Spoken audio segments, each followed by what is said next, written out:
भगवती मानव कल्याण संगठन एवं पंच ज्योति शक्ति तीर्थ सिद्धाश्रम धाम के संयुक्त तत्वाधान में जिला स्तरीय श्री अखंड दुर्गा चालीसा पाठ सागर जिले की बंडा तहसील के अंतर्गत ग्राम घोगरा में संपन्न हुआ। समापन बेला में भारतीय शक्ति चेतना पार्टी की राष्ट्रीय अध्यक्ष शक्ति स्वरूपा बहन पूजनीय संध्या दीदी जी का शुभ आगमन हुआ।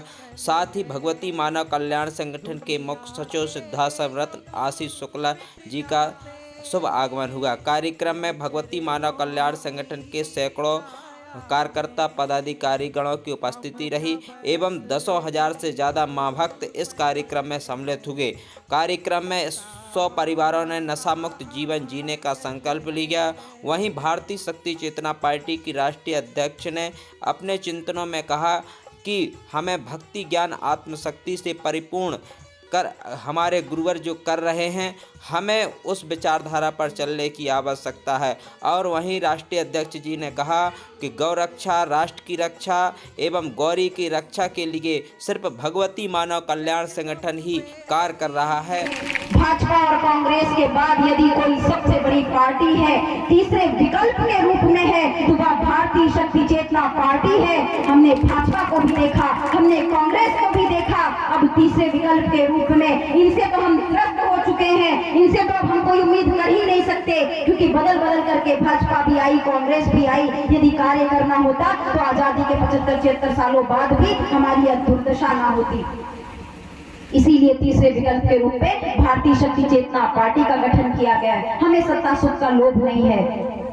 हम आज नहीं जीतेंगे तो कल अवश्य जीतेंगे, क्योंकि विश्वास है हमें एक ऋषि की चेतना तरंगों पर। जिस प्रकार से हमें आप सभी का साथ मिल रहा है, हमें पूरा विश्वास है कि संघर्ष बहुत आएंगे रास्ते पर, मगर यदि आपका और हमारा साथ यूं ही बना रहा तो जैसा अभी भाई कह रहे थे कि आदेश दीजिए, हम अपने प्राणों की भी आहुति दे देंगे। मेरे भाइयों बहनों, ऐसा दिन कभी ना आए कि आपको अपने प्राणों की आहुति देनी पड़े। यदि कभी ऐसा दिन आए तो प्रकट सत्ता हमारे प्राण हल्ले, मगर यदि आप आदेश चाहते हैं इतनी निष्ठा विश्वास के साथ कि आप जान भी देने को इस देश की रक्षा के लिए तैयार है, तो आप जान मत दो भाइयों बहनों, जान फूंक दो इस देश पे, जान फूंक दो इस देश के युवाओं पे कि वो जागे और इस समाज के लिए एकजुट होकर के जाति धर्म संप्रदाय के भेदभाव को भूल करके हमारे साथ आगे बढ़े और एक बार पुनः वो भारत माता जिसका इन्होंने शोषण करने में एक बार विचार भी नहीं किया, हम पुनः इसे जीवित करें, हम पुनः इसे विश्व गुरु बनाने की ओर ले चले, हम पुनः अपनी भारत माता के चरणों में अपने श्रद्धा के सुमन अर्पित करें और देश को हमेशा विकास के पथ पर आगे लेकर के जाएं।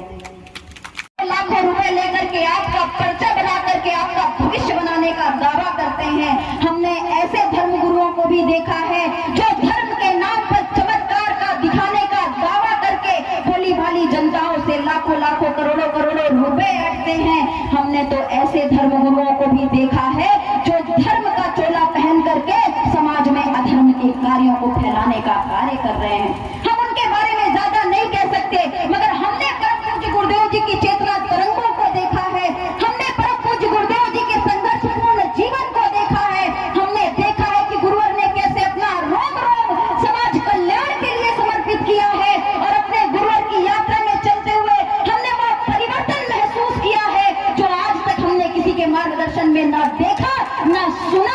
और इसीलिए गर्व के साथ कहते हैं कि परम पूज्य गुरुवर के जीवन से जुड़ करके हमारा जीवन तो धन्य हो ही गया, हमारा जीवन तो गुजर ही जाएगा, हमारे आने वाली पीढ़ियों का भी जीवन हमने गुरुवर के चरणों से जुड़ करके धन्य किया है। घट रहा है, बीमारियां आ रही हैं, परेशानियां आ रही हैं, तनाव आ रहे हैं, दुख आ रहे हैं, जो कुछ भी तुम्हारे जीवन में आज घट रहा है, अमीरी है, गरीबी है, जो भी कुछ आपके जीवन में आज है यह आपके कर्मों का ही परिणाम है। भगवान कृष्ण यह कह करके चले गए, भगवान राम यह कह करके चले गए, अपनी ऊर्जा चेतना तरंगे समाज को दे करके गए कि कर्म का फल तुम आज भोग रहे हो, आने वाला कल भी तुम्हारे कर्मों पर आधारित है। तो जो बीत गया वो हमारे हाथ में नहीं है, मगर आज हमारे हाथ में है और आने वाला कल हमारे हाथ में है। अपने सभी कर्मों को सत्य धर्म के साथ जोड़ दो और फिर देखो तुम्हारा जीवन कैसे आगे विकास की ओर बढ़ता है, कैसे धर्म के मार्ग पर, अध्यात्म के मार्ग पर तुम सदा आगे बढ़ते चले। चैनलों में न्यूज जब खोल करके देखो, एक दिन ऐसा नहीं जाता जहां कहीं ना कहीं हमारी महिलाओं पर अत्याचार ना हो रहे हों। आज कोई हमारा दर्द सुनने वाला नहीं है। इसीलिए परम पूज्य गुरुदेव जी ने तीसरी धारा का गठन किया है। इस धारा से जुड़ करके हम राजनीति में भी परिवर्तन लाएंगे। हम समाज सेवा का तो कार्य कर ही रहे हैं, हम समाज में सुधार का कार्य तो कर ही रहे हैं, हम राजनीति में भी परिवर्तन अवश्य लाएंगे और इन भ्रष्टाचारी नेताओं को बताएंगे अब तुम्हारा समय समाप्त हुआ, अब तुम हमारा शोषण करके अपने बड़े बड़े महल खड़े नहीं कर सकते, अब तुम्हें जनता की आवाज सुननी ही होगी, क्योंकि भारतीय शक्ति चेतना पार्टी